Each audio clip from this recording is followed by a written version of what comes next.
ಕಾಲುಗಳೆಂಬ ಕಂಡೆಯ ಎಂಬುದು ತುಂಬಿದ ಬಂಡಿ ಕಂಡೆಯ ಬಂಡಿಯ ಹೆಸರು ಒಬ್ಬರಿಗೊಬ್ಬರು ಸಮವಿಲ್ಲಯ್ಯ. ಅವರಿಚ್ಛೆಯ ನರಿದು ಹೊಡೆಯದಿರದಡೆ ಅದರಚ್ಚು ಮುರಿಯಿತು. ವಿವೇಚರ. Very good evening, members. Ravindra Korer, Chairman of Bangalore Branch of SRC of ICI here. I welcome you all for the 68th Jnana Dasova live webcast program on assessments and adjudication under GST. It is going to be handled by Dr. Advocate C.A. Avinash Poddar from Gujarat. On behalf of all the viewers and on behalf of managing committee members of Bangalore Branch, I welcome Dr. Advocate C.A. Avinash Poddar for the today's program. Welcome you, sir. Dear members, sir is having difficulty today, and I should express my gratitude. Even though his difficulty time is ready to handle the today's session. That is true Jnana Dasova sir is going to given to all our members. So due to some technical reasons, we are delayed in starting the webinar in 10 minutes late. Members, we are having in next couple of programs in the next week.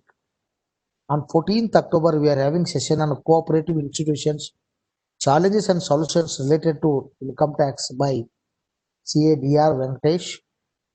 And 15th October, we are having session on practical and commercial issues and challenges for purchase of under the aegis of Committee for Members in Industry and Business. And 16th October, we are having session on professional opportunities in government organized under the aegis of on public and three sessions. It is on blockchain technology, cryptocurrency. And again, 22nd October, we are having new professional opportunities, benefits available under foreign trade policy and other skills. And 23rd October, we are having a session on how to grow your practice digitally using social media. And this month, October, our last session is on 28th October. It is on Code of Ethics. With that note, dear members, today is an 68th session. It's an important session, assessments and adjudication under GST is going to be handled by the person who is expert in the subject and taking webinars across the country and across the, you can say, globe. And with our special request, sir today is going to taking the session. On behalf of once again all the viewers and managing committee members of Bangalore Branch, I voluntarily welcome Avinash sir for accepting our invitation and taking this today's Jnana Dasova. Once again, welcome you, sir. Thank you. With that note, I request our Bangalore Branch Treasurer C. Divya to formally introduce the today's speaker. Over to Divya. Thank you, Chairman. To briefly introduce about us today's speaker, Dr. Advocate CA Insolvency Professional Mr. Avinash Poddar. He is currently practicing as an advocate in the field of indirect taxes, commercial taxes, and cybercrime. He is based at Ahmedabad and Surat, having branches and associates all over India. He is associated with Ashwa Legal Advisors LLP, attorneys and advocates as founder partner, with AAP and Co Chartered Accountants as legal advisor, and with VSSK Advisory Private Limited as director. He is author of various books on GST and indirect taxes. Regarding his educational qualification, is BCom graduate, also LLB, Chartered Accountant, Directorate of Philosophy in Research subject as convergence of excise service tax and VAT into goods and service tax, passed limited insolvency examination of IBBI, passed online proficiency self-assessment test for independent directors data bank. He is also diploma in information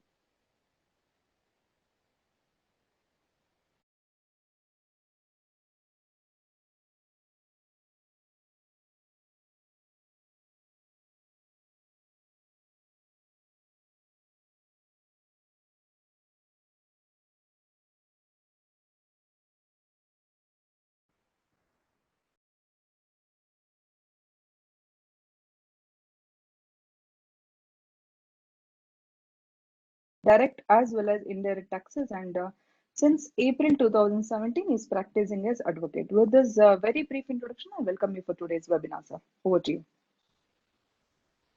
Thank you so much. Am I audible? Yes, sir. Audible, sir. Yeah, thank you so much. At the outset, I would like to thank Bangalore branch for giving me this opportunity of sharing my views on the allotted topic. Ravindra ji, and special thanks to Divya ji for such a wonderful introduction. Friends, uh, as already mentioned by Ravindra ji, the Honorable Chairman, somehow I was not feeling well today, and I seek some.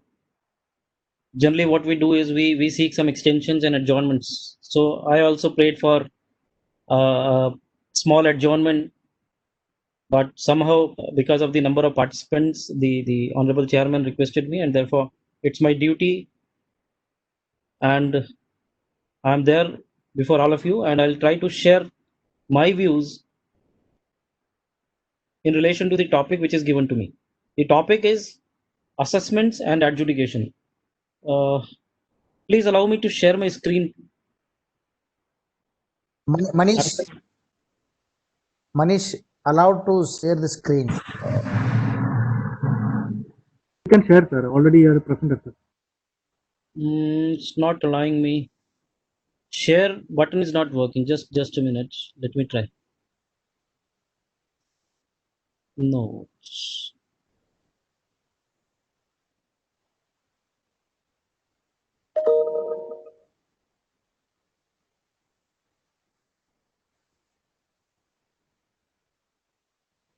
Oh, it's not allowing me.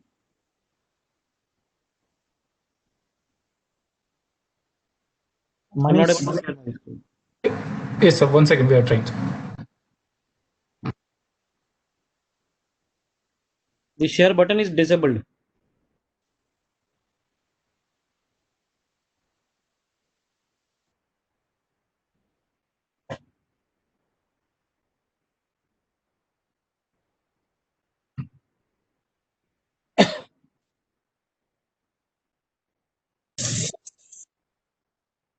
Anyways, friends, let me start discussion at least. Once the sharing of the screen is allowed, I'll go to the screen. Friends, first and foremost, let us try to understand that the regime of GST or indirect tax per se is a self-assessment based taxation regime, wherein we are supposed to assess our income or assess our liabilities on our own and thereafter pay the same accordingly. Now, friends, please understand that when I say self-assessment, what does it mean? Self-assessment is an additional duty which is casted on the taxpayer, and an additional trust, I would say, which is casted on the taxpayer by the government of India, wherein the government is expecting or it is presuming that whatever is being declared by the taxpayer is declared in the right spirit, is declared correctly, and therefore they believe that whatever you have calculated is calculated on the basis of the law requirement. And as per the requirement of the law, you have adopted, you have interpreted, and you have discharged your liability. Hello, sir. Now, when I say assessment or discharging of a liability, the first and foremost expectation from a taxpayer is to identify the transaction which is being entered into, whether that transaction is rightly entered into, and whether it is a transaction which is a supply transaction or not. More specifically, I am for the GST perspective, so therefore, whether it is a supply or not. If it is a supply, then whether that supply is a taxable supply. If it is a taxable supply, how and under what rate it is being classified, where it should be classified, and what will be the rate that will be applicable to the taxpayer. Accordingly, he need to calculate his liability and discharge the same. So this is a duty which is casted on him. I can see a message that I have been made a presenter, but somehow I am not able to connect to my screen.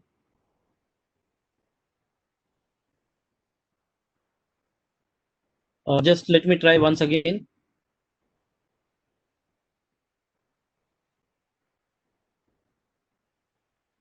I don't understand. It's not allowing me to connect my screen.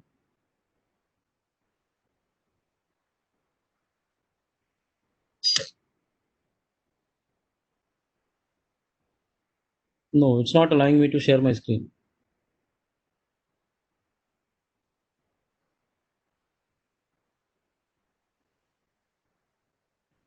Shall I continue without the presentation?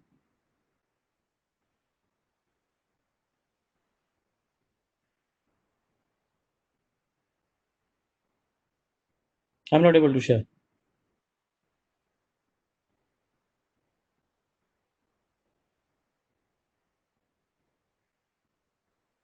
Is the administrator there? Yes, sir. You just please continue, sir. Okay, fine. So let us try to run through. Let us try to understand the subject which is given to me without the presentation.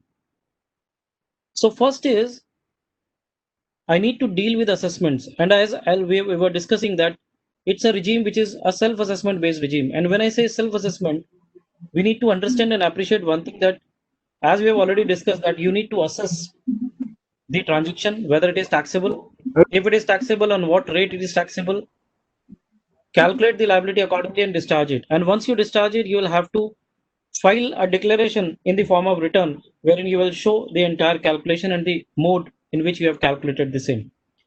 So that is something which is self-assessment, and it is being covered under section 59 of the CGST and the respective state law, state GST Act, wherein section 59 clearly says that every person who is registered, he shall assess his income or his tax payable on his own and pay the tax accordingly. Plus, he is also supposed to furnish a return under section 39. So this is very simple and nothing to be discussed much. So friends, since this is a topic which is given to me, and this topic is going to take the charge very soon. Very soon, the assessments are going to be started in GST regime, and therefore, I am trying to cover up these sections per se. And if any issues are there, we'll certainly take up some questions at the end of the session.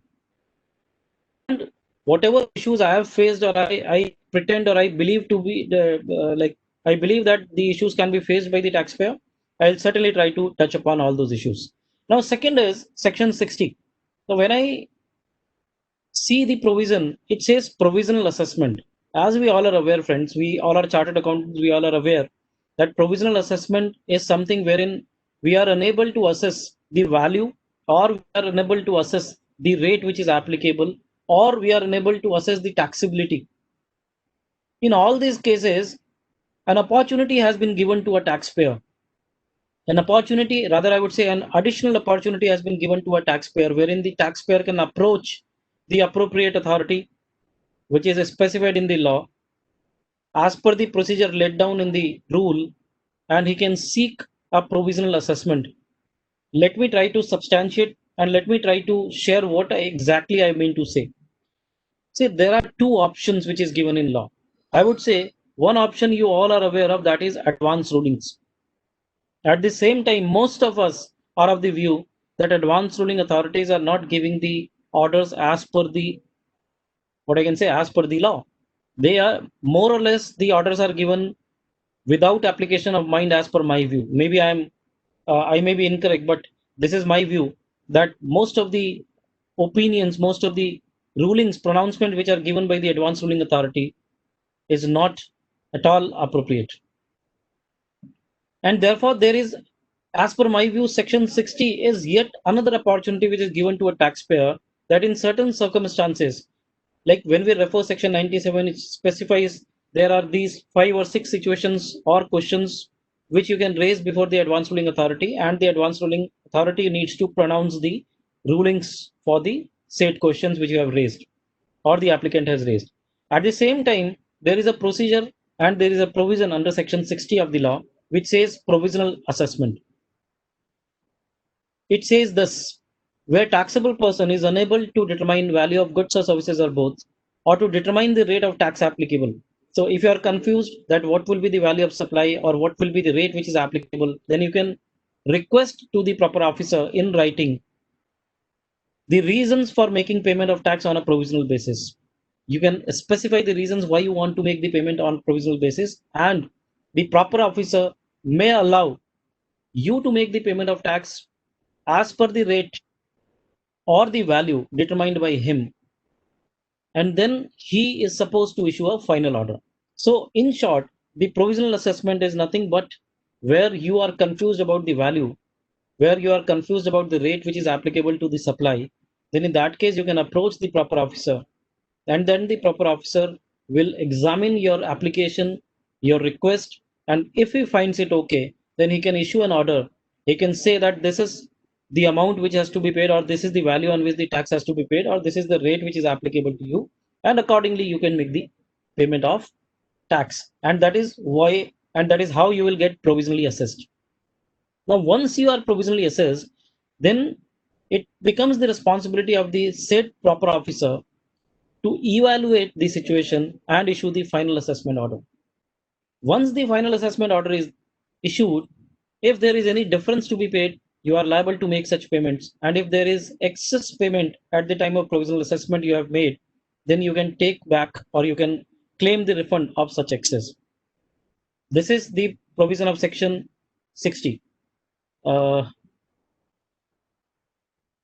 friends, moving ahead, section 61 I will directly go to, because I'll not devote much Sir, time on this. Yeah, this is admin, sir.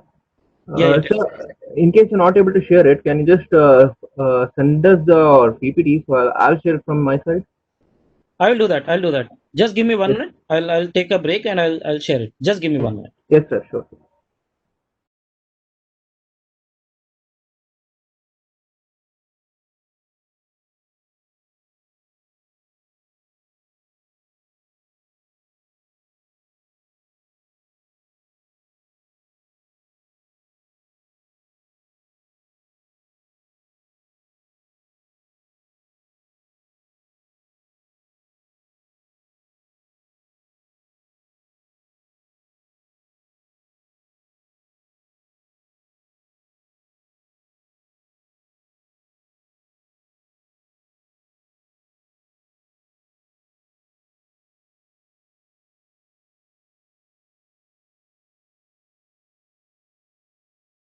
Yeah, kindly check your mail. I've sent the mail. Yes, It's on Bangalore programs. yes, sir, yes, sir.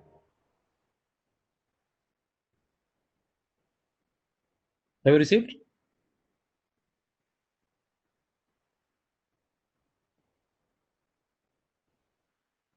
Sir, can you just send it to DLR ICAI PGM Just a minute. I'll forward it again. BLR ICAI ICAI PGM uh, PGM program PGM PDM. G for goat. Okay. PGM program. Yes, sir. Yes, sir, program. Uh, at You just mail it to at gmail.com. at gmail.com. Yeah, I forwarded it. I'm sorry, due to this technical issue, there is a break. Just confirm whether you have received or not. Yes, sir. I'm checking it one. Yeah, One yeah. second.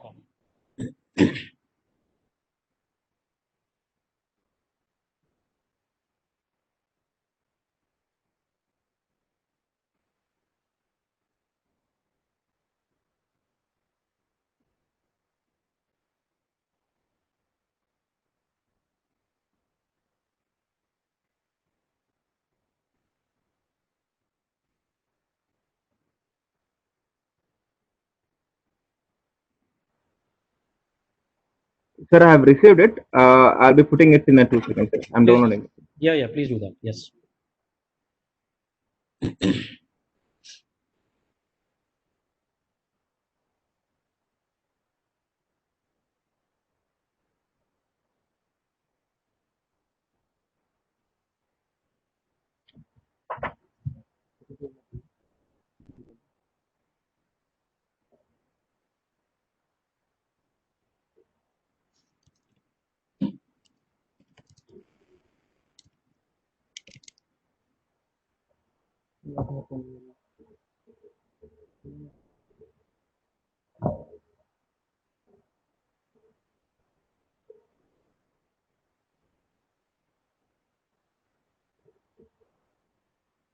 Stop there.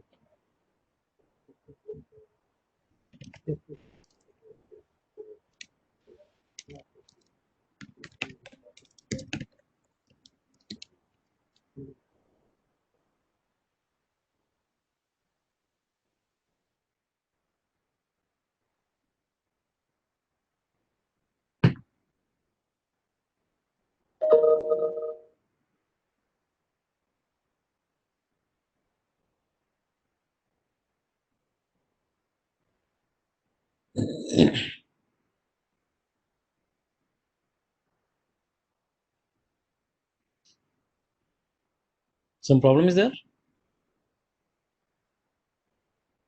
No, sir, it's taking a bit time for downloading. Just one. Here we paste relaxity also gone and some Okay. everything at a time it is written. We It are happens starting at. it from mobile and all things we are doing it. Okay.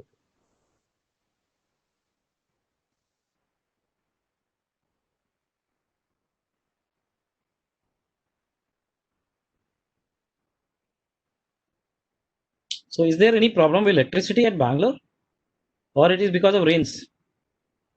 I think because of rains or some repair is going on because it is the area is very near to an actually less Okay. electricity near to Vidhan Soda. But Okay. due to some repair works and all digging, there may be disconnection.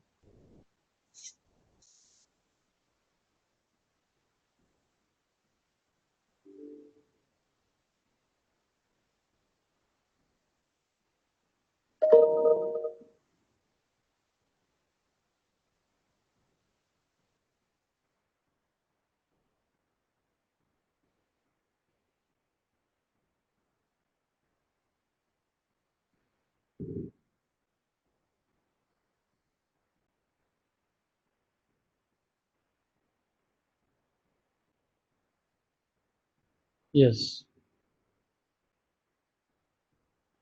Kindly move to the section 61.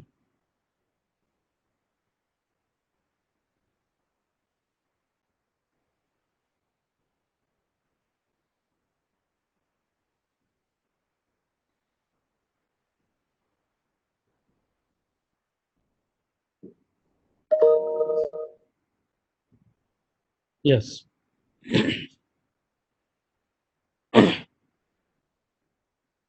Shall I start? Everything is done? Yes, sir. Please. Yes, sir. You can start, sir. Okay. Yeah. So friends, let us recapitulate once again. What I've tried to cover up today is section 59 we have tried to discuss, which deals with the self-assessment. We all are aware, we all are practicing chartered accountants, we all are aware what is self-assessment all about. So nothing to discuss much about that. But yes, in GST, self-assessment is very important because whatever the department will take as an action, or whether the department is going to cover that mistake under the term suppression, it depends on on how self-assessment is being done from your end. Then we have covered section 60, which dealt with the provisional assessment. We all are very much clear about the provisional assessment because the provisions are were there in the earlier regime also. Now it is scrutiny of returns. It was there under VAT regime, but it was never there under the central excise and service tax.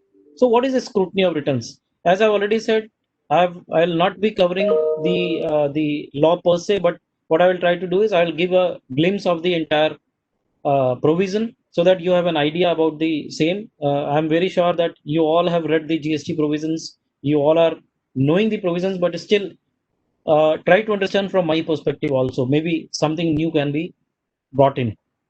Now, what is the scrutiny of return? How it is provided in the law? Please appreciate, friends, there is a provision in the law which deals with the letter or a intimation to be sent to a non-filer of return under section 46 of the law. That is the first and foremost requirement, that the person has to send a notice under section 46. But prior to that, and a different provision is also specified, which is scrutiny of returns. What does it provide? It says that whenever you file a return, the proper officer is empowered to scrutinize those returns so as to enable and so as to verify the correctness of the return that you have filed. In case there are any discrepancies which he notes, then he will issue and seek an explanation which he will have to provide within the stipulated time limit. Once you provide the reply within the stipulated time limit, he will go through that, and once he is satisfied, he will issue the order in your favor. Otherwise, he will go for the further actions which may be audit by the departmental authorities under section 65. It may be the special audit under section 66. It may be inspection, search and seizure under section 67, or it may be the assessment proceedings or adjudication proceedings under section 73, 74. So any of the recourse he can take once he is not satisfied with your returns filed and at the time of scrutiny. Next slide. Now next section, very important friends, and I'll try to take 2-3 minutes into that, and that is section 62 of the law, which deals with the best judgment assessment. It says assessment of non-filers of return. Now here comes the impact of section 46. When a person, I'll reiterate one thing that I've already discussed, that you as a taxpayer are required to assess your liabilities, discharge the liability, and declare your calculations in one prescribed format, which is known as returns. So therefore, if you fail to furnish a return, which you are supposed to furnish being a registered taxable person or a registered person, you will face a notice under section 46 of the law. Section 46 contemplates that a notice can be sent to you asking for filing the return within 15 days. If you fail to furnish the return within the time limit which is specified in that notice issued under section 46 of the CGST Act, then the officer can proceed for your best judgment assessment under section 62 on the basis of the documents or the records or the evidences available with him. Now friends, this is very, very important to understand. First thing, I've seen many instances practically, wherein the officer have not issued a notice under section 46 and he has done the best judgment assessment under section 62, or the officer has initiated, I'm repeating friends, and this is very, very important, and this is my view. I've already put a disclaimer before all of you, because Bangalore is anyways very famous, Karnataka anyways is very famous for indirect taxes and the way in which and the manner in which the law is laid down. And I have very many friends and many experts friends there at Bangalore. So this is my view which I am sharing, that I have seen officers who have initiated the action of search under section 67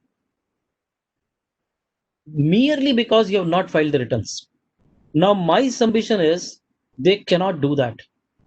They are not at all empowered. Since the topic is not of search and seizure, I'll not be covering that section 67 subsection 2, but I'll try to cover up at least to this fashion, that they are initiating the action of search merely because of non-filing of returns.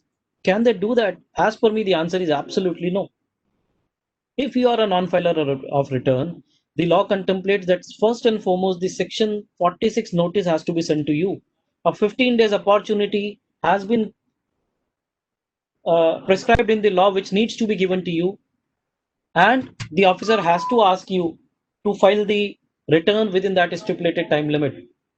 Once he fails to do that, he will have to proceed for assessment under section 62 of the CGST Act. And as per my view, I am being very strong and very bold in my view in expressing this, that he cannot initiate the powers envisaged in the law under section 67. He cannot initiate inspection or search. That is my view. He will have to adjudicate, or he will have to assess the non-filers of return compulsorily under section 62 of the law. And the law says Section 39 return or Section 45 return is not filed, and the notice is also sent, but then also it is not filed, then in that case, the proper officer may proceed for the best judgment assessment. Now, friends, another very important aspect. Can merely on the basis of gossip or merely on the basis of what I can say, the bare understanding or his whims and fancies, the officer can decide or he can issue the best judgment order? The answer is absolute no.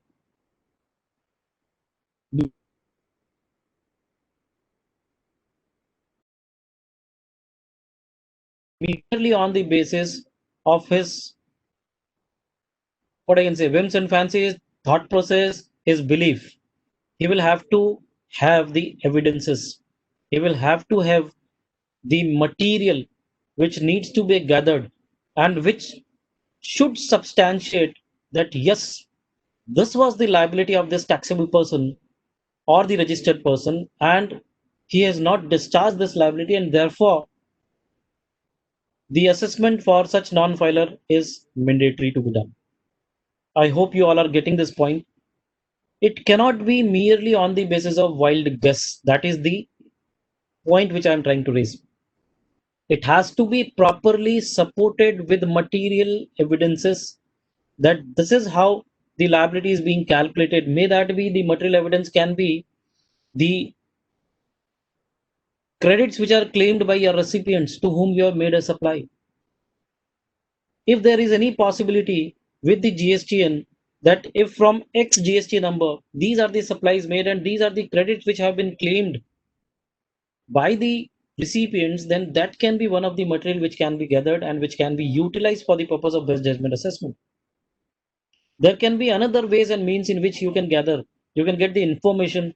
You can get the third party confirmations. You can get the informations from the government agencies like income tax, like ROC, and those materials once gathered needs to substantiate your view that yes, this is your liability, and then accordingly you can proceed for the best judgment. Now it has to be issued. There is a time limit again for this, and this is the best part of GST. We'll try to deliberate that while discussing section 73 and 74, that there is a time limit of 5 years from the date which is specified under section 44, that is due date of filing of return. Within 5 years, he will have to assess the non-filers of return. If he fails to do that, it becomes a time-barred assessment. Now, something which again is very important, I would say, let us presume that your best judgment assessment has been done by the officer. Now, after the best judgment assessment is done, and you are served the order of the best judgment order under section 62, you have another option to proceed before the authority, file the return which was not filed and because of which the best judgment order was passed. And once you do that, your best judgment order which was issued by the proper officer will be withdrawn. So this is another very important aspect of this, that it can be withdrawn once you file the return which was not filed and because of which the best judgment order was passed. Next slide, please.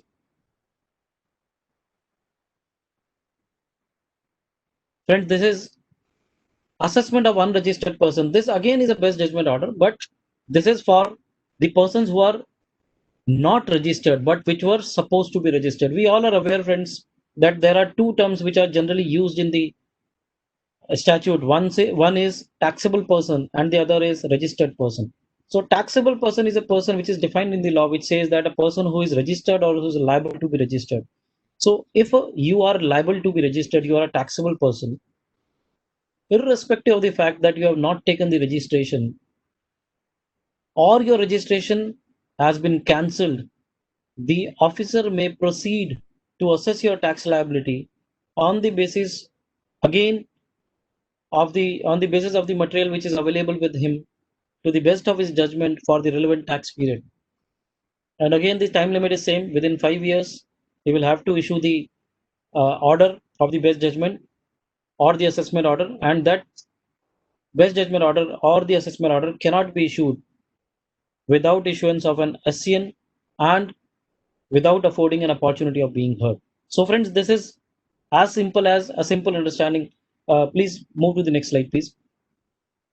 Section 59 dealt with self-assessment, 60 dealt with the provisional assessment, 61 scrutiny of returns, section 62 dealt with the assessments of non-filers of returns, section 63 dealt with the assessments of unregistered person. Now this is summary assessment, friends. Section 64, it says that where the officer is of the belief that in order to protect the interest of the revenue, the assessment needs to be done on immediate basis, then he can proceed for the summary assessment on the basis of prior approval of additional commissioner or joint commissioner. So the officer has to take the prior permission. In order to protect the interest of revenue, he has to establish that this step is being taken to protect the revenue. Then he can assess the tax liability and he can issue the assessment order, provided he has reason to believe that any delay in such assessment may adversely affect the interest of revenue. So this is summary assessment, friends. So I'll not go into detail of this. We'll directly move to the adjudication part. Please, next slide. Yes. Next. So now from here, we'll start some of the technical aspects which I wanted to share with all of you. Section 73 and 74, this is very, very important. And now this is going to happen. And now this is the time when we'll be receiving the issues, we'll be facing the issues, we'll be receiving the show cause notices. And those show cause notices in most of the cases will be issued under section 73 or under section 74. My view is most of the show cause notices will be issued to the taxpayer under section 74. None of the show cause notice they will issue under section 73 unless it's very simple and clear case. Why I'm saying so, let me try to substantiate.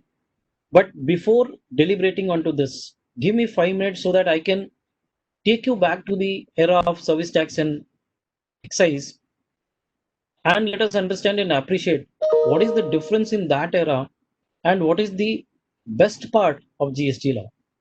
Friends, you all would agree that there was the time limit for issuance of show cause notice in Finance Act 1994, Section 73, and also in Central Excise Act. There was a time limit of, let's say, 30 months or 5 years in case of extended period. Within that time limit, the show cause notice was supposed to be issued. And generally, it happened, I have seen practically, it was served on the very last day. Now, 5 years was for issuance of show cause notice in case of suppression or willful misrepresentation. But there was no time limit. I'm repeating, friends, there was no time limit for issuance of the order. And that was the most, I would say, unfortunate part of that law. So in various situations, various cases, I've seen that they have issued the order after 5 years. So let's say the matter pertains to 2010. They have issued the show cause notice in 2015. They have issued the order under section 73 of the Finance Act in 2020. Now he is liable for interest of 10 years, 24% interest. That is 240, 2.4 times. If 100 rupees was the liability, it becomes 2.4 was the interest, and then penalty, and then the basic liability was there. So this was very unfortunate. Although the law says that within 6 months it needs to be adjudicated, but at the same time it was also mentioning that if possible to do so, or wherever it is possible to do so. So when we will give a leverage, when we will give a liberty to someone, then there are chances, rather it may go both the ways. There are chances that he will understand his responsibility and deliver accordingly, and there are chances that he will misuse that liberty given and he will not decide the matter, and therefore the matter was not being decided till 10 years, 5 years, 7 years, 15 years. In that case, once the order is given against you, it was not at all possible for the taxpayer to recover from that loss. And therefore, I always believe that now in GST regime, at least this issue has been plugged. There are a lot of other issues. The topic which is given to me is not dealing with that, is not allowing me to go into or step into those things. Otherwise, I would have loved to discuss on the recent controversies and the recent cases which I have argued before various courts. But the topic which is given, so I'll have to restrict myself. And I am of the belief that now under GST, this is one good thing that they have done, that they have given a time limit within which the order has to be given. That is the best part as per my view. A time limit within which the order has to be given, which was never there in the earlier regime. And the time limit in earlier regime was only for the purpose of issuance of show cause notice, which they certainly were doing, but they were never adjudicating the matters. And because of that, the taxpayer was facing lots of hardships. Anyways, now what is section 73 and 74? Section 73 says, I'll discuss one by one, but let me first introduce these two sections so that I give my perspective and my way of learning and understanding this particular section, so that there are chances that few of you will try to understand in the same fashion, and then we'll go through the provisions also. Section 73 deals with a situation. Section 73 deals with a situation wherein the amount of tax has been short paid, not paid, or an input tax credit is wrongly availed or utilized, or a refund is erroneously given to you. So these are the situations. Either tax is not paid, short paid, ITC is wrongly availed or utilized, or the refund is erroneously given to you. In all these cases, the officer, the proper officer, will have to issue a show cause notice to you. He will have to issue a show cause notice to you as it was there. And believe me, friends, it's a common interpretation and it's a strong belief. Unless specified, even a single rupee to be recovered cannot be recovered by the government without the issuance of show cause notice. So therefore, if any amount is short paid, if it is not paid, if ITC is wrongful availed or utilized, or the refund is wrongfully given to you or erroneously given to you, in all these four situations, you will be getting a show cause notice. The show cause notice has to be given within a time frame. Now, what is that time frame? The time frame in case of section 73 is at least 3 months prior to the period which is given, or prior to the period for adjudicating the matter. So what is that period? We'll try to understand that. No, last slide, please. Now this one only, this one. Don't change. Yeah. But first try to understand the difference between 73 and 74. Once we do that, we'll compare both and we'll try to close it, because that will become a very fast understanding. Section 73 deals with a situation wherein the proper officer who is issuing the show cause notice considers that there was no suppression, there was no willful misstatement or fraud. I'm repeating, there was no fraud, therefore no willful misstatement or suppression to evade tax. Therefore, if these three aspects are absent, he will issue a show cause notice under section 73 of the law. If he finds that any of these three instances or three situations are there, that is, either there is fraud or willful misstatement or suppression, then in that case, he will issue a show cause notice to you under section 74 of the law. Now the question comes, by when he should issue a show cause notice? The show cause notice has to be issued 3 months prior in case there is no involvement of fraud, suppression, or willful misstatement, meaning thereby, in case the show cause notice is being issued under section 73 of the law. Whereas it has to be issued, the show cause notice has to be issued at least 6 months prior to the issuance of order, in case the show cause notice is issued for the extended period. What does that mean? I mean from with extended period, I'll try to explain that. But the show cause notice is issued under section 74, alleging you or alleging that there was involvement of fraud or suppression or willful misstatement. So this is one thing very clear. If there is any fraud or willful misstatement or suppression, the notice will be under section 74.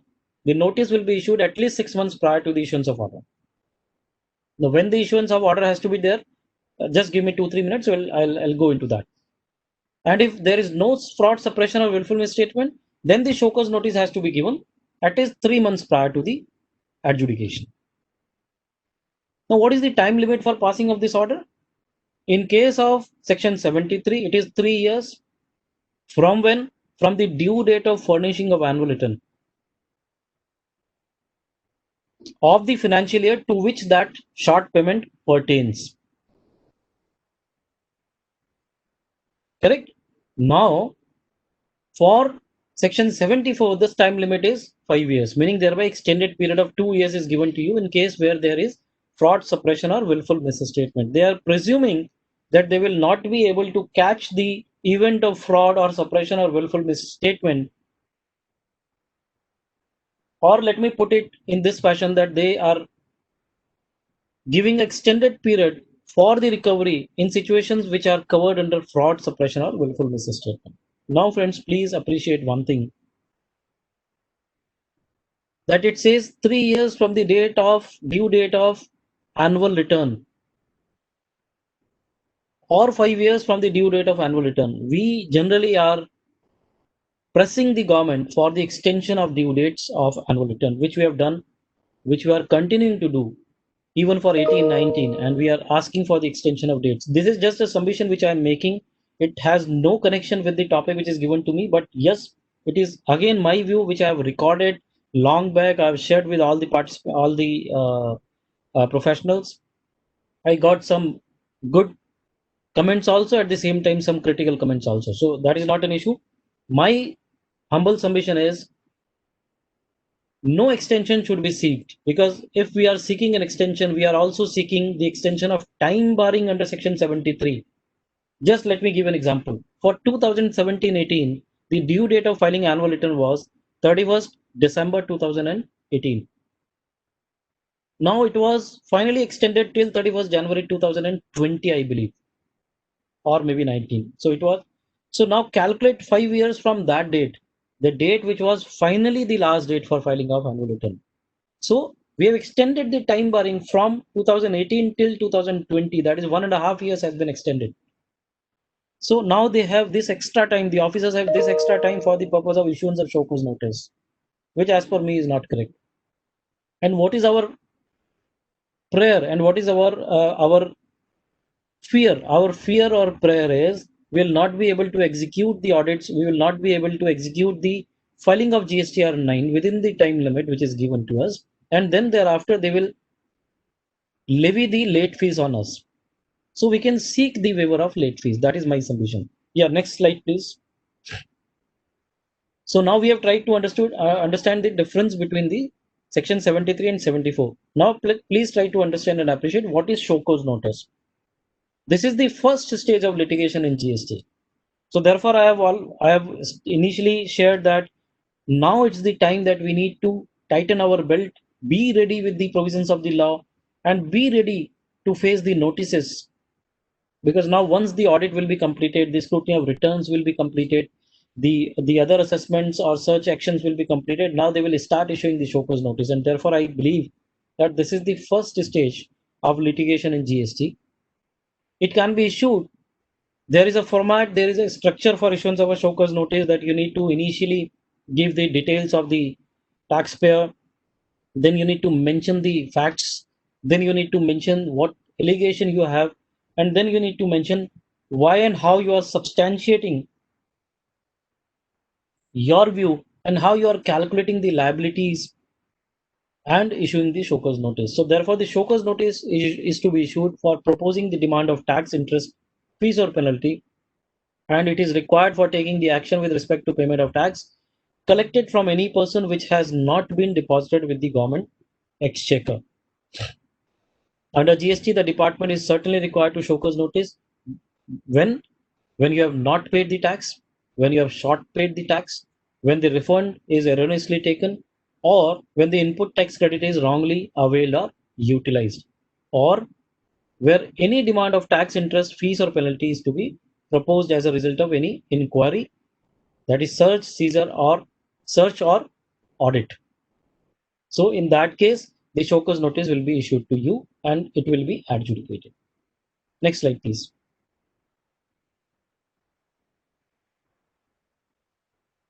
Now, before moving into how to analyze and how to reply back to the show cause notice, for the purpose of adjudication, let me try to touch upon one aspect of the procedure which is laid down in the law.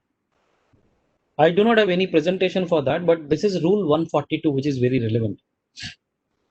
Rule 142 of the CGST rules provide for how to issue the notice. And therefore, there is a procedure which is laid down in the law. And please understand and appreciate that that is something which you need to be very good at. And you need to, what I can say, imbibe within yourself that this is how it has to be done. If a show cause notice has to be issued, I'm repeating, if a show cause notice has to be issued under Section 73 or Section 74 of the CGST Act, they are bound to issue a form which is known as DRC 01A. DRC 01 capital A. They are bound to issue that. What is DRC 01 capital A?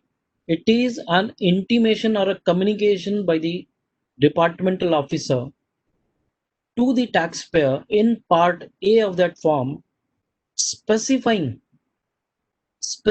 that yes, as per us, this is the allegation, this is the liability which is coming out, kindly explain. So in part B, he will try to explain, the taxpayer will try to explain. What is the practical difficulty, friends? In most of the cases, I have seen that DRC 01A is issued manually, whereas the rule per se says it needs to be issued electronically. Let us move further. But this is DRC 01 capital A is only pertaining to notices issued under Section 73 or 74. In all the other sections, if the notices are being issued or the show cause notice is being issued, then they will directly issue DRC 01. Now let us try to understand what is DRC 01. They will issue DRC 01A in Section 73 or 74. This is a summary or a communication which is sent. You will reply it back, and then if they are satisfied, they will drop, which they will never do. And if they are not satisfied, which obviously they are going to be, then in that case they will issue another document which is a show cause notice. Now here you need to be attentive. Just give me 2-3 minutes to explain this so that you can understand it. And I again presume that most of us are aware about this, but again, since the duty is given to me by the honorable branch, I'll try to reiterate it. If you are aware, it will be again brushed up. If you are not aware, then certainly it will be a value addition. So they will issue a form along with show cause notice. I'm repeating, they will issue a form along with show cause notice, and such form is contemplated in Rule 142, Sub-Rule 1, Clause A, which is DRC 01. And friends, believe me, they have started issuing DRC 01 like they are sending papers to everyone. As and when they feel, they issue DRC 01. Friends, something which needs to be understood is, this is my reading. Again, I'm giving a disclaimer. It says the proper officers shall serve along with the show cause notice or along with the notices issued under Section 62, 63, 64, 67, 73, 74, so on and so forth. A summary notice informed DRC01 electronically. So therefore, my interpretation is you will have to issue a show cause notice in detail, mentioning everything about that, as I've already stated, that name of the assessee, the details of business, the facts about the assessee, what the issue is, how they've interpreted this issue, what was the basis, what was the manner of interpretation, and how they have reached to a conclusion, and how this amount is derived. So that is how a show cause notice needs to be framed, although there is no structure predefined. So along with a detailed show cause notice, they will have to issue a summary show cause notice. I'm repeating, friends, they will have to issue a summary show cause notice electronically. But practically, to be very honest, I've never seen it. They are only issuing one form, which is DRC01, and they are saying this is a show cause notice. As per my view, this cannot be a show cause notice. It is a summary show cause notice. So the issue is how to analyze a show cause notice. So since the show cause notice is the foundation of your defense, the notice has to be critically examined. The show cause notice has to be critically examined so as to ensure the line of defense available to you. Also, you also are supposed to look into the validity of the SCN as per the provisions of section 75. We'll try to cover that also. Section 75 also, after this discussion of 73, 74. You also have to check the validity of the show cause notice issued. Also, you will have to check the time barring, because law says the show cause notice has to be issued at least 3 months in case of 73, at least 6 months in case of section 74, prior to the date of issuance of order. At least that much time has to be given, 3 months or 6 months. So if that is not followed, and if they have issued the show cause notice wherein you do not have the time limit of 6 months or 3 months as contemplated in the law, that show cause notice is time barred. Check that. Check the allegations. Critically evaluate that. Point out the differences which you can gather for your client. And also give special emphasis on the relied upon documents. That again is very important, because most of us, see, when I shifted from chartered accountancy to lawyership in 2017, I had practiced as a chartered accountant from 2000 to 2017, 17 years. I always used to comply with the notices which I was getting. I was not going into the details of those notices, that whether those notices are properly given or not, and what recourse I can take, like relied upon documents. So generally, the departmental officers are relying upon the statements of third parties. We can ask for cross-examination of those statements. We can ask the officer that if we want to cross-examine the person who is given a statement which is against us.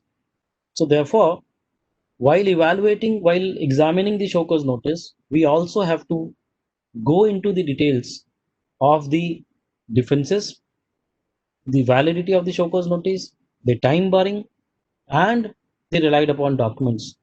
That means the documents which are relied upon by the officer by the proper officer at the time of issuance of show cause notice. Further, I would like to reiterate that there are various judgments which can be relied upon, which says that it has to be available. It has to be available with the show cause notice. You merely cannot say that these are the relied upon document which is with me. The officer cannot say it is with me. You come and inspect. No, merely making the documents available for inspection is not sufficient. The copies of such relied upon documents needs to be given to the taxpayer with the show cause notice. That is what is adjudicated by Sistate Mumbai in Centogen Silk Mills and PGO Processors Private Limited by Rajasthan, Honorable Rajasthan High Court. Moving ahead, friends, next slide, please.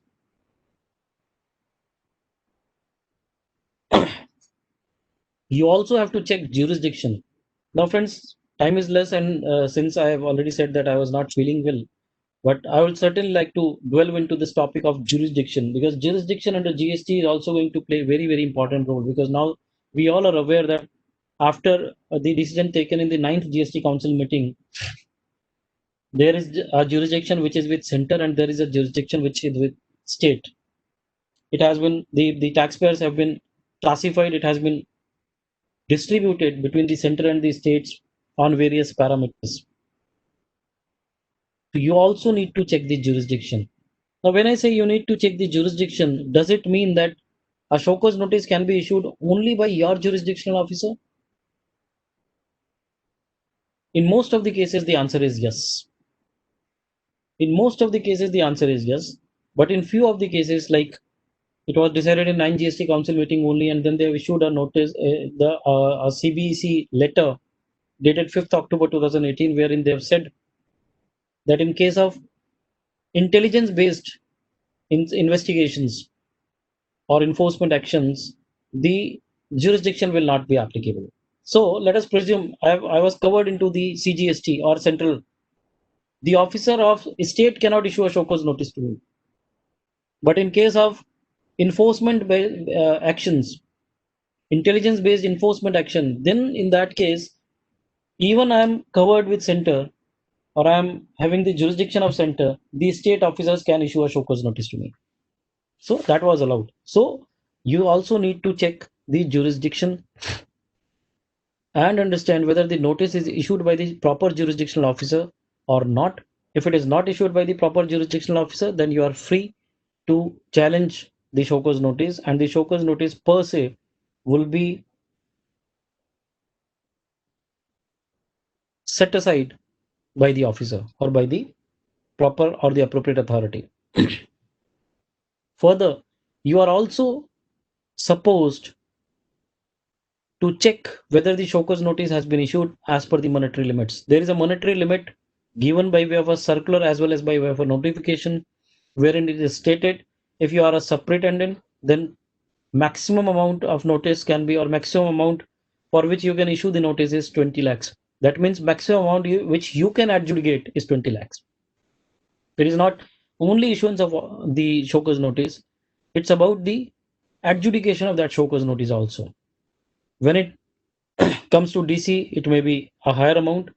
When it comes to JC, it may be a higher amount of 2 crores. Like if you have a liability of more than 2 crores, the ADC or the additional commissioner will issue a show cause notice. So there is a monetary limit which is specified.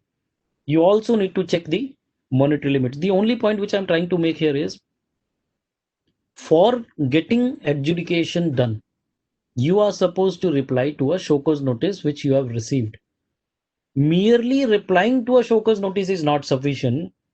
Analysis of that show cause notice and then accordingly you replying to that show cause notice is something which is most crucial. You need to understand every aspect of that show cause notice, analyze it, find out the lines of defects, find out the defense, find out the grounds on which it can be challenged. Like limitation in many cases is a big ground for challenge of a show cause notice. On the grounds of limitation, it gets dropped. So the point is, don't rush to reply back to the show cause notice.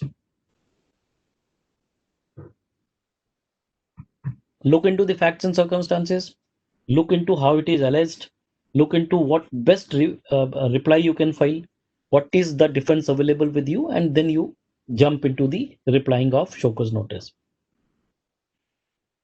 The notices should also examine whether all the relevant provisions are mentioned or reproduced in the show cause notice, because generally we find a section which is contemplator, which is specified in the show cause notice, that this show cause notice is issued in so and so section.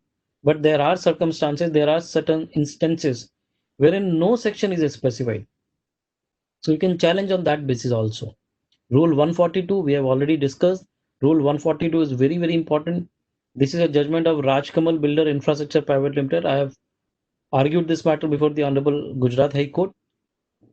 And in this, the challenge was the issuance of show cause notice by the proper officer. The officer who has issued the show cause notice was not having any jurisdiction to issue the show cause notice, and therefore we have challenged it, and the matter was before the Honorable Gujarat High Court. It is yet pending to be decided finally. It must be very specific with respect to allegation and should not be suffered from vagueness or arbitrariness. It should not be, it cannot be, I would say, it cannot be arbitrary in nature. It has to be very, very specific that this is the allegation. On the basis of this, I am alleging, and this is what is the outcome, this is what is the liability which is arising out of this allegation. It has to be very specific. It cannot be general, it cannot be arbitrary, it cannot be vague. Without any proper show cause notice, the demand cannot be confirmed against the notice. Again, very, very important principle to be kept in mind for replying to a show cause notice. If something is not demanded in the show cause notice, it can never be demanded. Please bear in mind, if something is not demanded in the show cause notice, it cannot be demanded by the authorities.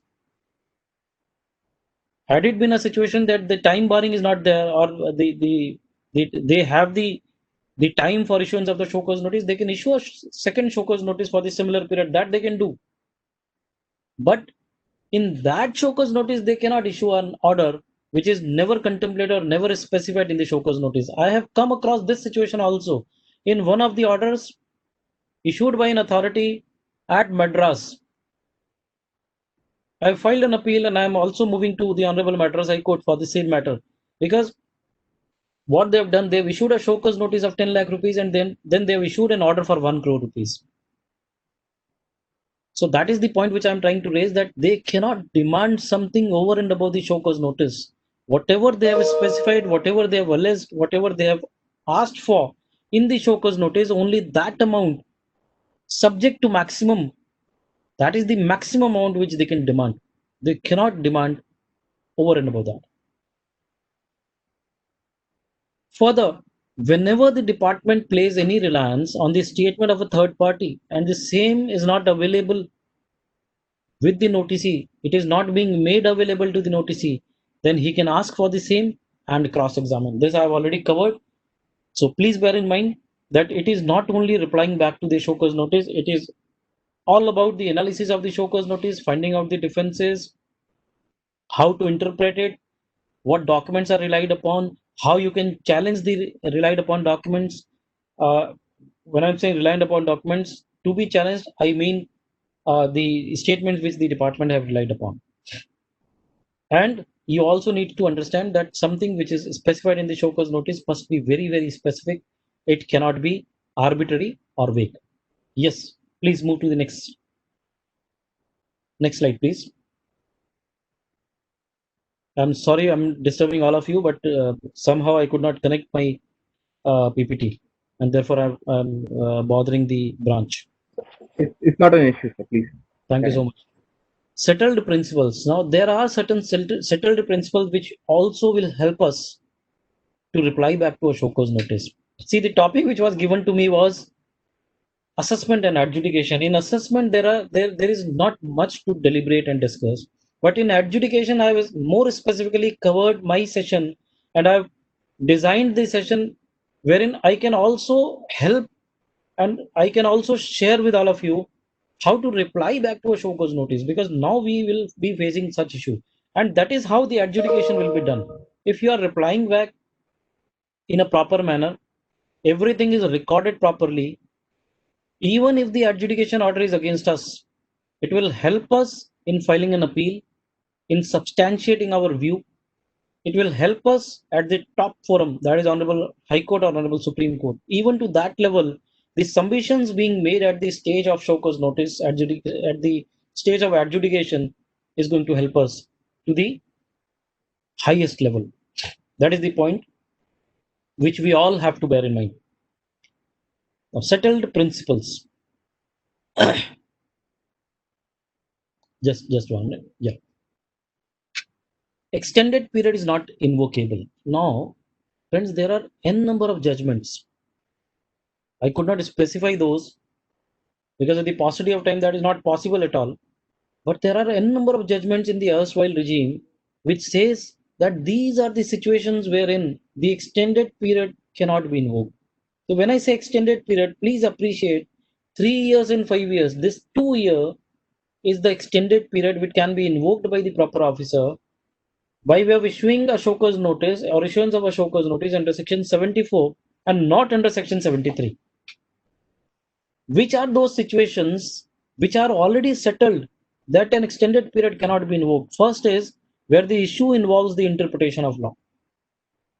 When there is question pertaining to interpretation of any law, in that case, you cannot go for the coverage of the taxpayer under the term suppression.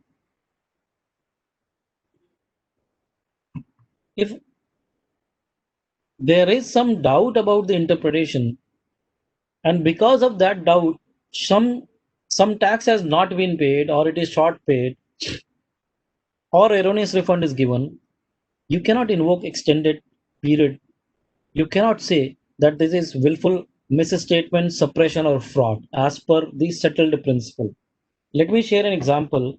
Recently, I have filed a writ petition before the Honorable Gujarat High Court, wherein the issue is pertaining to classification.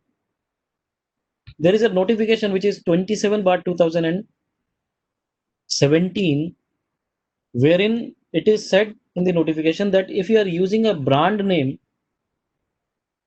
then you need to renounce, you need to leave that, or you need to forego that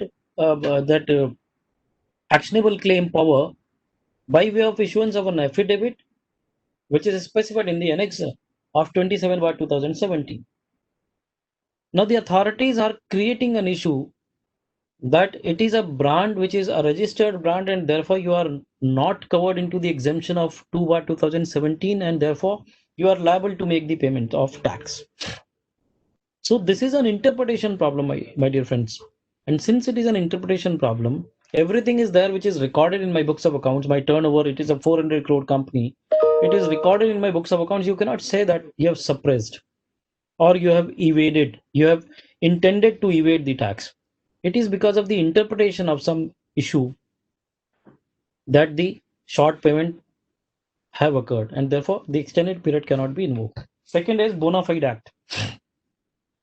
If the act of the taxpayer is bona fide, it's not mala-fide, then in that case it is a settled principle that the show cause notice extended cannot be invoked.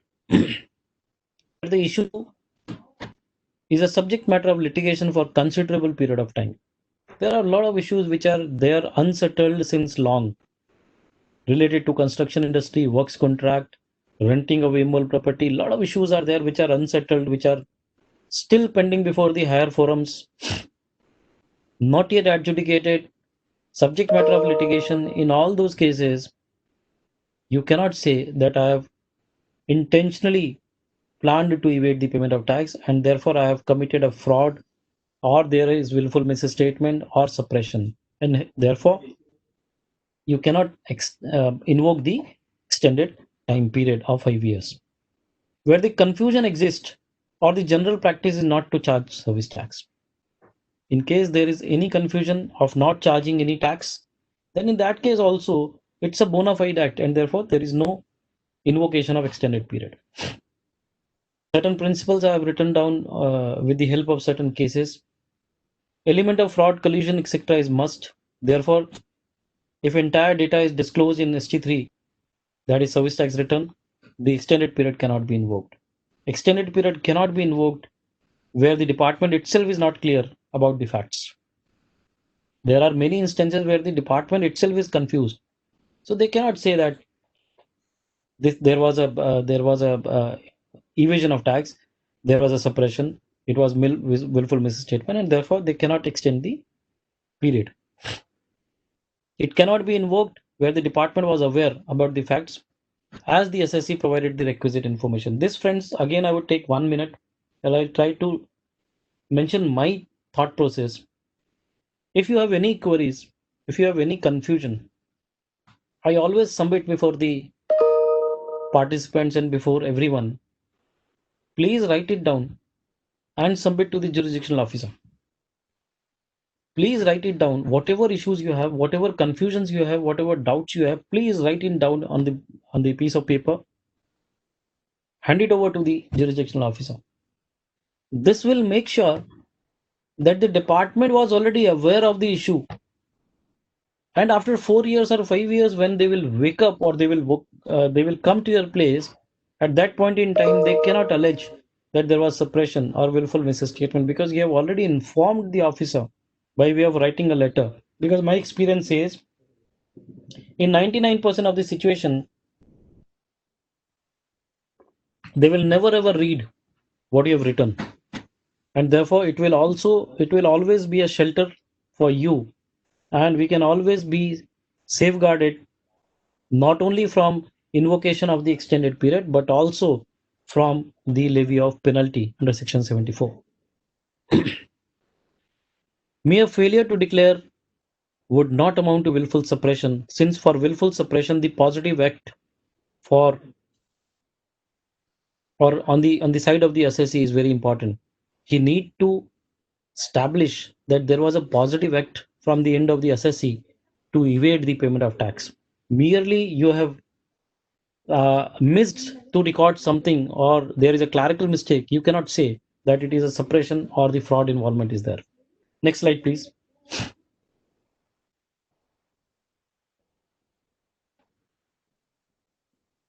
Sir, next slide. Manish, next slide, Manish.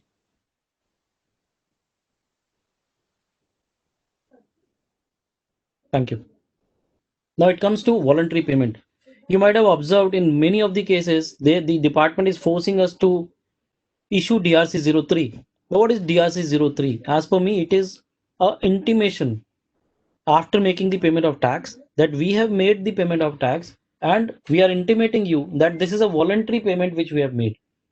Now, only thing that I would like to address here is we all are aware about the provision.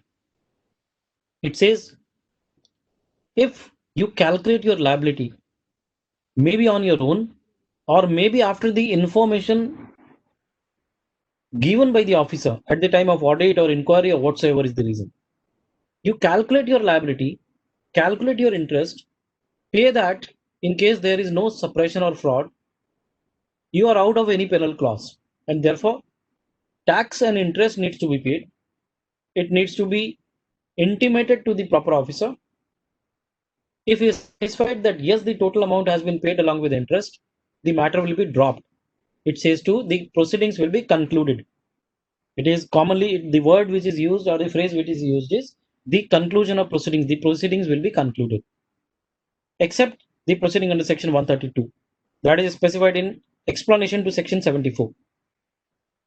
Whereas in case of 74, section 74, it says if you identify your liability, or if the officer identifies it, and you pay the liability along with interest and along with 15% of the penalty, the amount of tax as penalty, 15%, then also your proceeding is dropped. So this is the difference between 73 and 74. There will be no penalty under section 73 if you make the payment of tax and interest. Whereas there will be a minimum penalty of 15% in case of section 74, meaning thereby wherever the allegation is there of fraud or suppression or willful misstatement, you will be liable to pay to make the minimum penalty of 15% of the tax amount. Meaning thereby they are bound to issue a show cause notice under section 74 only, so as to get the revenue of 15% as a penalty.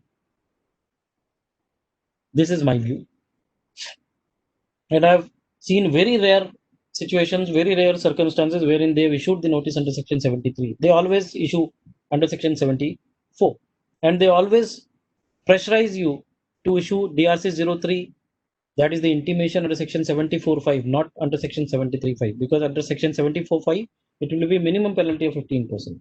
Then further it is said that let us presume that now your amount is finalized, a show cause notice is issued. Then in case of section 73, if you make the payment of tax and interest, even after the issuance of show cause notice, but within 30 days, there will be no penalty. Whereas in case where the suppression or fraud is involved, that is section 74, if you pay tax interest in 25% of the penalty, now there is an increase of 10%. 25% of the penalty, then your matter is adjudicated, or rather I would say it is the proceedings are dropped. In case the order is given, now issuance of show cause and now the order. If you have received the order also, if you make the payment after that, then 10% is the penalty which is provided for section 73, and 50% is the penalty which is specified for section 74, provided you make the payment within 30 days from the receipt of the date of receipt of the order. If you fail to make the payment of tax, interest and 50% penalty within 30 days from the specified date from the date of receipt of the order, the penalty will be 100%. So that is section 73 and 74. Yeah, next slide, please.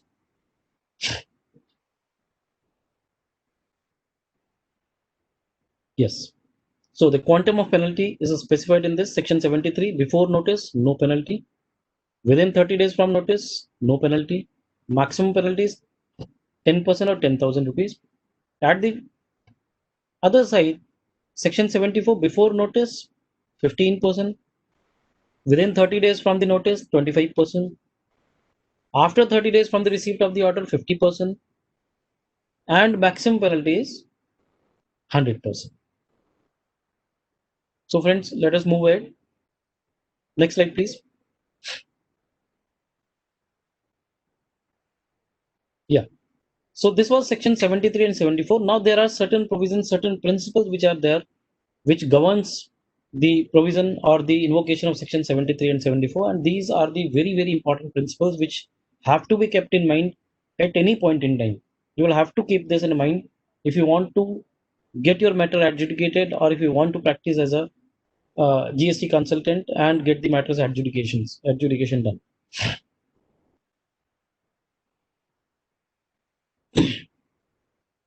First, where any service of notice or issuance of an order is stayed by a court or a tribunal, then that period will be excluded from calculating the time limit of 3 years or 5 years for 73 and 74. It's very clear. Further, where the appellate authority concludes that the charge of fraud, etc., is not established and therefore the extended period cannot be invoked, it does not mean that the entire show cause will be dropped. You will be adjudicated for 3 years, not for 5 years. So it will be presumed, or it will be deemed, that you have not issued the notice under section 74. It will be deemed that you have been issued notice under section 73 of the CGST Act. So this is another very important principle. Opportunity of hearing has to be granted on the receipt of request in writing, or where any adverse decision is contemplated, meaning thereby, in any case, the opportunity of being heard is to be given. Because I believe, maybe I'm wrong, but I believe in 99.9% of the cases I've seen, adjudication level never gives us a favorable order. And therefore, it says that whenever it is expected that the order will be against the taxpayer, an opportunity of being heard is mandatory to be given. Or else, if I as an OTC say that I want to be personally heard before adjudication of this matter, the notice has to be issued. The opportunity of being heard has to be given. Proper officer can adjourn the personal hearing. Maximum 3 adjournments are there in the law, but practically it happens that even more than 3 also can be given by the proper officer. It cannot be passed. Now this is very important. Order cannot be passed beyond the scope of SCN in terms of amount of tax, interest and penalty, as well as grounds specified in the notice. If there are 3 grounds, if there is X amount, then the order cannot go beyond it. This is a very, very important principle to be kept in mind, because at the time of appellate level, we can challenge, and I have found many situations wherein the order is much beyond what was there in the show cause notice. Next slide, please.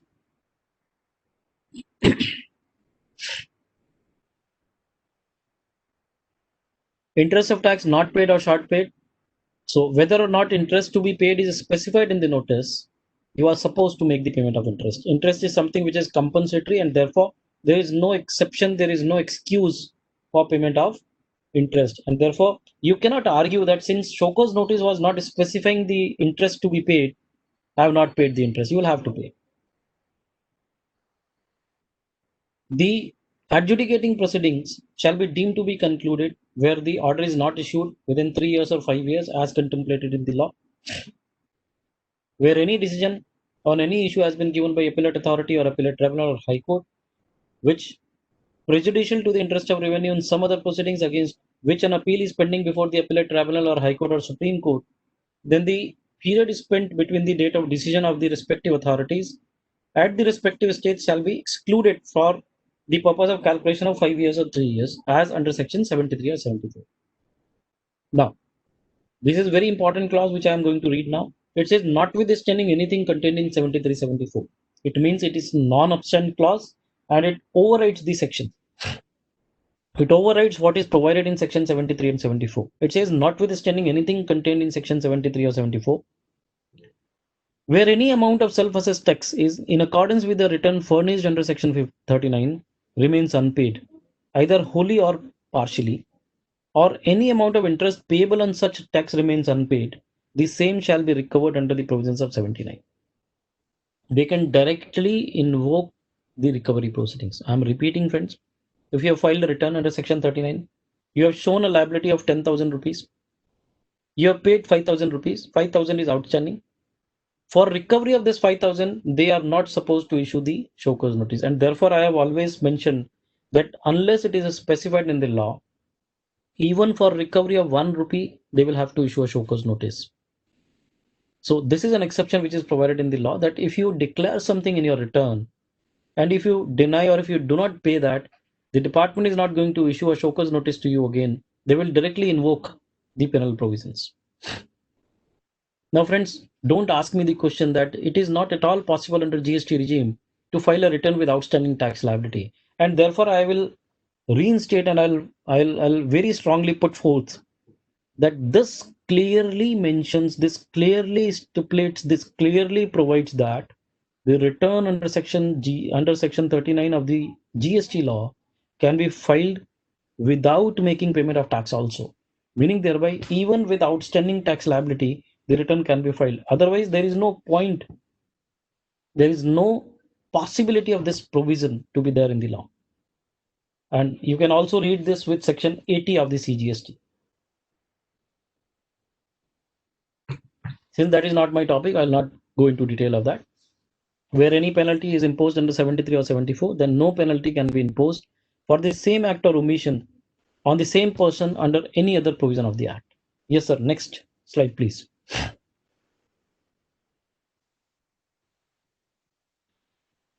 Tax collected but not paid. I think I should leave this. Please move to the next slide.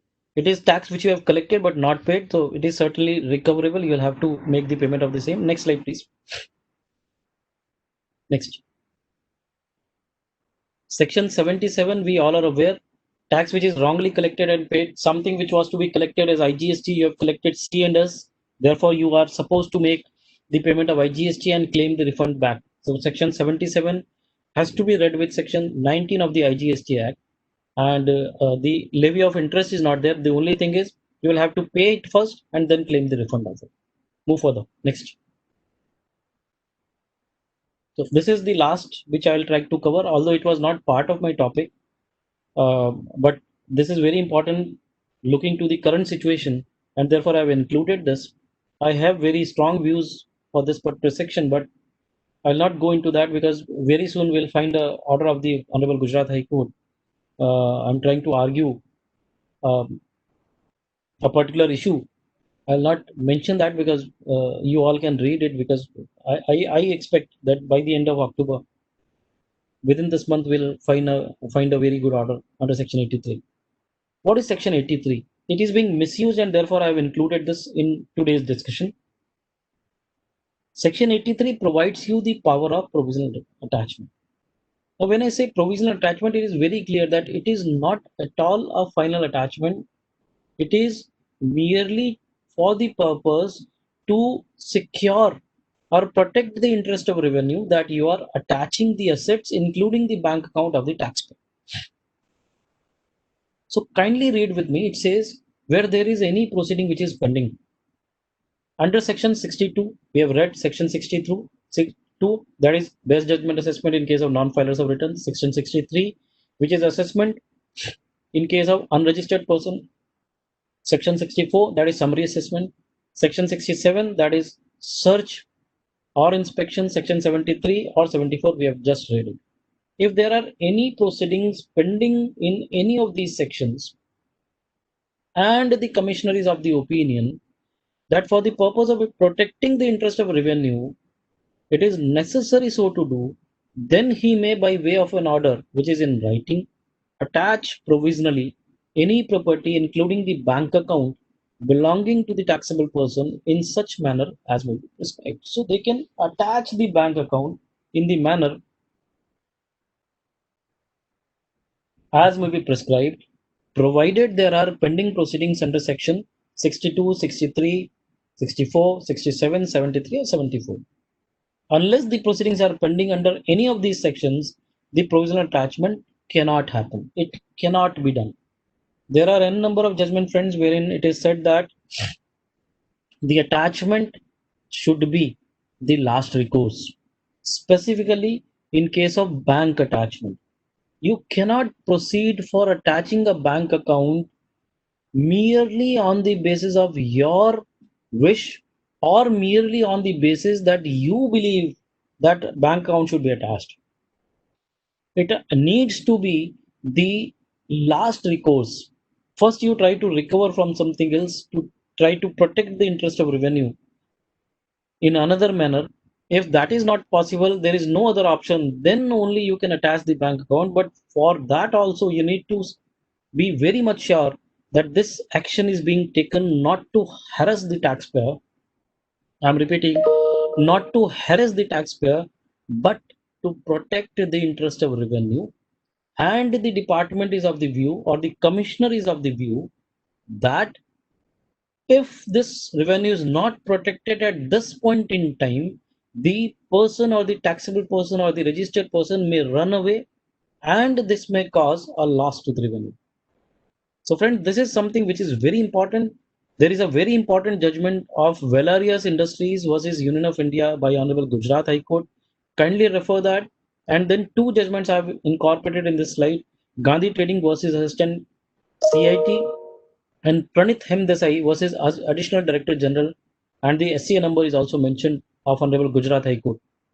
Wonderful judgments. Please read through these judgments. And the other judgment that which you can read is Velarius Industries versus Union of India. Another wonderful judgment wherein a very important question: when section 83 power can be invoked. I've recorded also these issues in my YouTube channel. You can refer that also, but I would request, please refer the order and you will get a fair idea about section 83, since that was a topic, that was not the topic which was allotted to me. So I'll not be delving into this in much detail. Had I get, or in future if I get an opportunity, I'll certainly like to share the controversial issues with all of you. Move to the next slide, please. I think it's so. These are certain controversies which needs for the purpose of recovery. So I'll just skipping it. Move to the next slide. If there is something important which I could cover, you can move ahead. I've tried to cover this. Okay. So friends, I'm much obliged. I'm really thankful for the Bangalore branch for giving me this opportunity, and each of the participants for listening to me patiently.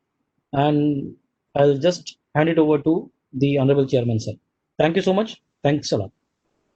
Thank you, sir. Thank you very much. I'm very much thankful. The Jnana Dasova, it is a Jnana, and Dasova means, sir, sharing without any expectation.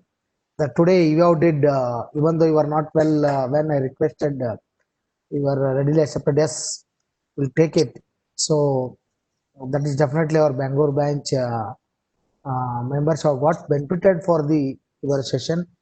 When I'm seeing AAP, I thought it is Aam Aadmi Party. Then it is an advocate Avinash Poddar, and we have all doctorate. And we have a judgment also, sir. There is a landmark judgment of AAP and Company in GST, wherein we have challenged that GSTR 3B is not a return.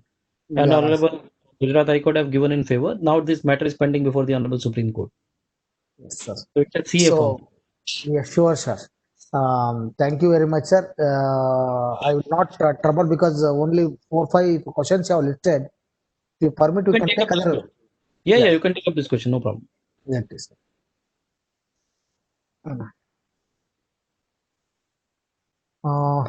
Thanks for the brilliant argument in up and co and taking taxpayer fraud decision in Gujarat High Court. What is the current status of decision at It's Honorable pending before Supreme Supreme Court? Court. Yeah, it's Yes, sir. pending before Supreme Court. Yes, sir. As per section 59, is the self-assessment mandatory or optional on part of the taxable person? It's mandatory. It's mandatory. When you are filing a return under Section 39, it means that you have already self-assessed your returns, self-assessed yourself, and therefore it's mandatory. What is the legal tenability and sustainability of notices being issued with subject title like under section 122 or under section 35, which clearly do not give any power to issue notices? In case taxpayer gives cognizance to such notices, cannot rebut his submissions as per 160. Tax payable under section 129(1) certainly amounts to double tax and hence unconstitutional. Is this challenged by anyone to read down this provision?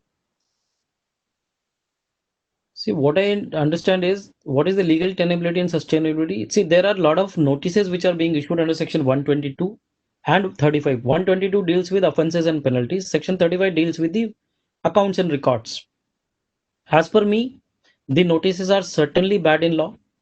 I have personally challenged Section 122 notice, but Honorable Gujarat High Court, like when the petition was filed, after the petition was filed and when the matter came on board during this pandemic situation after 1 month, the final order was issued. And therefore, the Honorable Court has said that now you have an alternate remedy. You go for the appellate proceedings. Otherwise, I personally believe that Section 122 does not contemplate anywhere about the issuance of show cause notice, except Section 126, I believe, or 127. So, as per me, the notices which are issued under Section 122 are bad in law. And so far as my knowledge is concerned, I have not seen any challenge in any of the courts so far, any of the notices under Section 122. So there is a practical question. An email or mobile is used by tax consultant or CA while doing GST registration. What if dealer makes default letter stage? Can CA write or respond to the department saying that client is no more with us and give client email ID and mobile for further notice if any? Whether for DRC 03 payment can be made using credit available register. Sorry, that is one question, sir. Yes. So what I believe is that first and foremost, when you are giving your email ID at the time of taking registration, it is bad. It should not be given. Secondly, there are instances wherein the email ID was given of a lawyer or of a chartered accountant, and that chartered accountant or lawyer was arrested because his email ID was given. So the department can play any ways which can be against you also, and they can also understand that you are a genuine person and you have only taken the registration per se. You are not involved anywhere. So had it been a situation that they were able to find that person who has defaulted, they will not allege you. Otherwise, what they will do, they will allege you. They will say that it is your mobile number, it is your email ID, and therefore you are involved in this fraud, and now you are to be taken action against. So I would recommend, please do not mention your email ID or your mobile number while taking registration. If a mistake has been done, kindly rectify it. Kindly change the email ID and the mobile number. That will be the best recourse. Yes, sir, that will be an best idea because every burden we are only taking as if Right. we are only worrying and taking a burden of the all. Let's Right. with the, so next moving to next question. Whether for DRC 03 payment can be made using credit available in register. Yes, it can be made. The tax payable under section 129(1) certainly amounts to double taxation and hence unconstitutional. Is this challenged by anyone to read down this provision? I think their query is Yes, I understood the query. Hmm. Sir, I would like to specify two things. One, a very renowned chartered accountant turned advocate from Bangalore only when we were in close contact for one of the matters, this issue was discussed that section 129 per se needs to be challenged from the aspect of constitutionality. This provision is certainly challenged. This provision is certainly challenged before Honorable Gujarat High Court. This is being challenged, I think, by one of the advocates in Delhi High Court also, if I'm not wrong. So there are two high courts wherein this provision is already being challenged, and now I am challenging this particular provision of section 129 per se, so far as the constitutionality is concerned, in Uttarakhand High Court. So very soon you will find a notice or you will find something to read against section 129 by Uttarakhand High Court also. Yes, sir. Yes, sir. That are the questions listed. Sir, on behalf of all the viewers, so those who are almost nearly 500 viewers are viewed the program. It was really in true Jnanadasoha you have done it, sir. For the today's session, definitely we'll have more sessions from your side in upcoming days, sir. Sure, sir. So, on behalf of all the viewers of Bangalore branch and on behalf of managing committee members of the Bangalore branch, in bottom of my heart, I am very thankful for the. Thank you, sir, for Thank you so much. taking the today's session. Thank you. All the Thank way, we are kindly excuse you have made it to trouble. Only No, thing no, is, no. as It administrative was my commitment and I have members. to do it. It was my Yeah, commitment. I had to do it. yes, sir. Thank you very much, I have Avinash, learned. sir. I have learned from a legend of Bangalore, legend from Bangalore of indirect tax, Sri Madhukar Hirangange. So I'll never let him down. I'm one of his students only. Thank you, sir. Thank you Thank so you much. very much. Thank you. Members, I wholeheartedly thank you all for your active participation in the Jnana Dasoha process. We have completed 68 session and the 69th session is scheduled on 14th October next Wednesday. We are having sessions on cooperative institutions, challenges and solutions related to income tax by CA DR Venkatesh is going to address. After that, 15th and 16th, we have really two important sessions.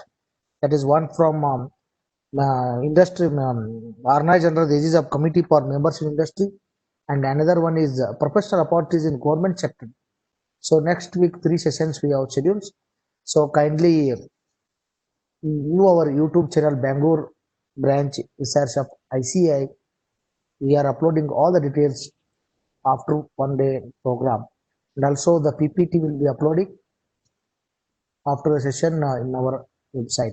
That note, dear members, once again let me thank today's speaker, Dr. Advocate Avinash Podar sir, for addressing our members and enlightening on the very important topic. Thank you, and all. Thank you, sir. Thank you so much. Thank you.